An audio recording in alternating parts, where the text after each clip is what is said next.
एक छोटा लड़का राजू अपने घर की छत पर गेंद खेलता है। नई गेंद को पाकर वो बहुत खुश है।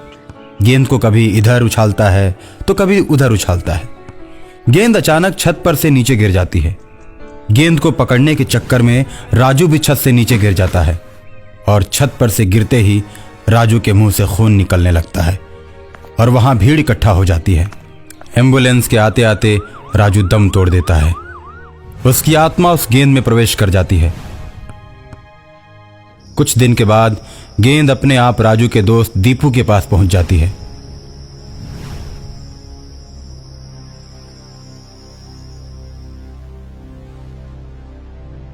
दीपू भी गेंद से खेलने लगता है और अचानक एक रात राजू दीपू को जगाता है। उसके हाथ में गेंद होती है। चलो ना, बाहर खेलने चलते हैं। दीपू जब अपने मरे हुए दोस्त राजू को देखता है तो हक्का बक्का रह जाता है और कहता है, दोस्त तुम तो मर चुके हो, मेरे पास कैसे आ गए? और वो भी इतनी रात को कोई गेंद खेलता है क्या? मुझे सोने दो, कल सुबह उठकर मुझे स्कूल भी जाना है। यार मेरे साथ कोई नहीं खेलता, मैं एकदम अकेला पड़ गया हूँ। मैंने सोचा कि तुम मेरे दोस्त हो, मेरे साथ ज़रूर खेलोगे, लेकिन तुमने भी मना कर दिया। कोई बात नहीं, अपनी किस्मत ही कुछ ऐसी है। ऐसा मत कहो दोस्त, मैं तुम्हारे साथ ज़रूर खेलूंगा। संडे को जब स्कूल की छुट्टी रहेगी तब तुम मेरे पास चले आना और मैं तुम्हारे साथ खेलूंगा, ठीक है? एक दिन स्कूल में छुट्टी होने के बाद दीपू घर की तरफ जाता है। उसके स्कूल के ही 2-4 बदमाश लड़के दीपू को मारने की फिराक में लग जाते हैं और दीपू को सुनसान रास्तों में अकेले पाकर मारने लगते हैं। राजू को इस बात की जानकारी हो जाती है और राजू की आत्मा दीपू की मदद करने के लिए पहुंच जाती है। राजू दीपू की आत्मा में प्रवेश कर जाता है। उसके बाद दीपू सब पर भारी पड़ने लगता है और चारों को मारकर गिरा देता है। उसके बाद वे चारों भाग जाते हैं। सभी के भाग जाने के बाद दीपू के सामने राजू आता है और कहता है, दीपू यार, ये चारों बहुत बदमाश लड़के हैं। आज तो मैंने सिर्फ इनको मारा है और छोड़ दिया। अब दोबारा अगर तुमको छेड़ेंगे ना तो इनका गला दबाकर हमेशा के लिए मार दूंगा।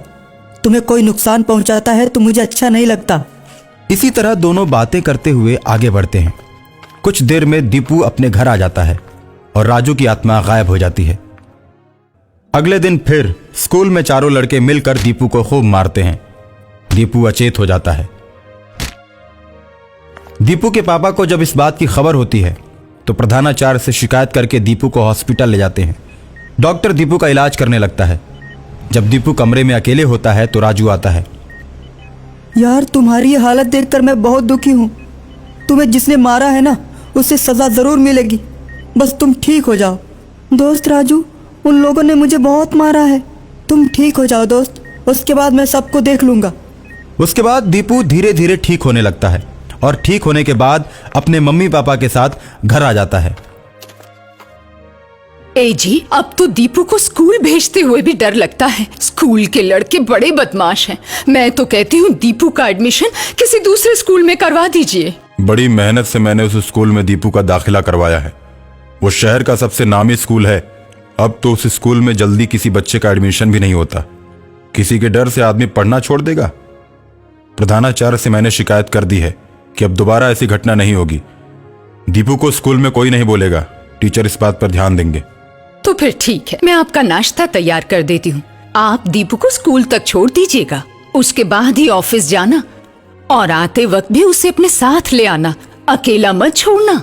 और अगर आपको आते वक्त लेट हो जाए तो सिक्योरिटी से बोल देना।